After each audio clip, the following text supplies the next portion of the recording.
அன்பிற்குரிய சகோதர சகோதரிகளே, நம்முடைய வாழ்வில் நாம் சந்திக்கக்கூடிய பிரச்சனைகள், நாம் சந்திக்கக்கூடிய மகிழ்வான தருணங்கள், இவை இரண்டையும் ஒரே கண்ணோட்டத்தில் எதிர்கொள்ளக்கூடிய பக்குவத்தை நமக்குள் நாம் கொண்டு வந்து விட வேண்டும். கொஞ்சம் சிரமம்தான். இப்படிப்பட்ட ஒரு மனோநிலை நமக்குள் வருவது என்பது சிரமமான ஒரு விஷயம்தான். வாழ்க்கையில் ஏற்படக்கூடிய பல பிரச்சனைகளுக்கு காரணம் என்ன தெரியுமா? இந்த மனோநிலை நமக்குள் இல்லை. நாம் எதிர்பார்த்தபடித்தான் நம்முடைய வியாபாரம் இருக்க வேண்டும். எல்லோருக்கும் இருக்குமா? நாம் எதிர்பார்த்தபடிதான் நம்முடைய குடும்ப உறுப்பினர்கள் நடந்து கொள்ள வேண்டும். சாத்தியமா? நாம் நினைத்தபடிதான் நம்மை சுற்றி அனைத்துமே நிகழ வேண்டும். வாய்ப்பே இல்லை. குறிப்பாக ஒரு முஃமின் இப்படி எதிர்பார்ப்பது சரியா? ரசூலுல்லாஹி ஸல்லல்லாஹு அலைஹி வஸல்லம் சொன்னார்கள், முஃமின்கள் விஷயத்தில் நான் ஆச்சரியப்படுகிறேன். ஏன் தெரியுமா? ஏதாவது நல்லது நடக்குதா, அவங்க அல்லாஹ்வுக்கு நன்றி செலுத்துகிறார்கள், அதனால் அது அவர்களுக்கு நல்லதாகி விடுகிறது. ஏதாவது ஒரு சிரமம் ஏற்படுகிறதா, அதை பொருந்திக் கொள்கிறார்கள், அதனால் அதுவும் அவர்களுக்கு நன்மையாகி விடுகிறது. நான் முஃமின் என்று என்னை சமூகத்தில் அடையாளப்படுத்துபவனாக இருந்தால் இந்த குணாதிசயம் என்னிடத்தில் வந்திருக்கிறதா? எனக்கு ஒரு சந்தோஷமான நிகழ்வு நடைபெறுகிறது, அல்ஹம்துலில்லாஹ், இது என்னுடைய ரப்பு எனக்கு கொடுத்தது. இப்படி சொல்லக்கூடிய பண்பு நம்மில் எத்தனை பேருக்கு வந்திருக்கிறது? இந்த தெருவிலேயே என் மகன் தான் சூப்பர் மார்க். இன்னைக்கு 10th ரிசல்ட், +1 ரிசல்ட்டும் நண்பகலில் வெளியாக இருக்கும். சில தினங்களுக்கு முன்பாக +2 ரிசல்ட் வெளியானது. சர்வசாதாரணமாக மகன் படித்தான், அவன் மதிப்பெண் பெற்றிருக்கிறான்.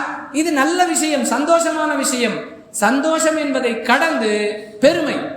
உங்க மகன் எவ்வளவு மார்க்? இல்ல, கம்மிதான். தெரியும், அப்பவே நம்ம மகன் கிட்டலாம் உங்க மகன் நெருங்க முடியுமா?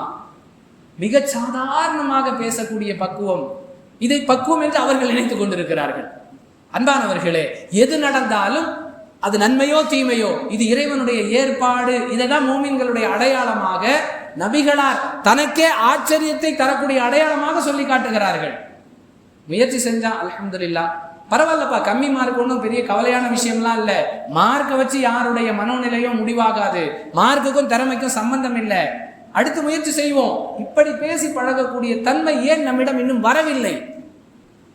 எது நடந்தாலும் அது அல்லாஹ்வுடைய நாட்டம் என்று யார் நம்புகிறார்களோ அவர்கள் இந்த மனோநிலையை பெற்றுக்கொள்கிறார்கள். யாரிடத்தில் இந்த மனோநிலை இல்லையோ அவர்கள் இன்னும் எது நடந்தாலும் அது அல்லாஹ்வுடைய நாட்டம் என்பதை நம்பவில்லை. எல்லாத்துக்குமே உதாரணத்துக்கு தான் மதிப்பெண்.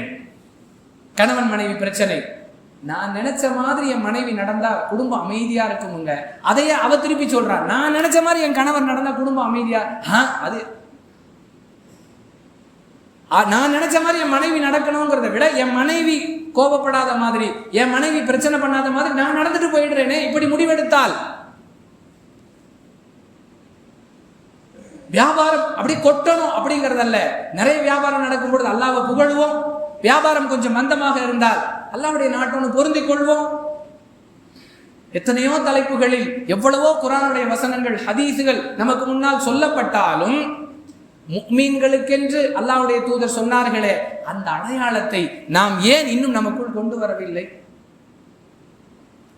இதை யோசிக்க ஆரம்பித்தாலே பிரச்சனைகளை கையாள்வது எப்படி, மகிழ்ச்சியான தருணங்களை கையாள்வது எப்படி என்கிற பக்குவம் நமக்குள் வந்துவிடும். இரண்டையும் அதற்குரிய வகைகளில் கையாளுவோம், நிம்மதி பெறுவோம் என்பதில் சந்தேகமே இல்லை. அப்படிப்பட்ட நன்மக்களாக ஆகுவதற்கு எனக்கும் உங்களுக்கும் அல்லாஹ் வாய்ப்பளிப்பானாக. வாஹிரு தஅவானா அனில் ஹம்துலில்லாஹி ரப்பில் ஆலமீன். அஸ்ஸலாமு அலைக்கும் வரஹ்மத்துல்லாஹி வபரகாத்துஹு.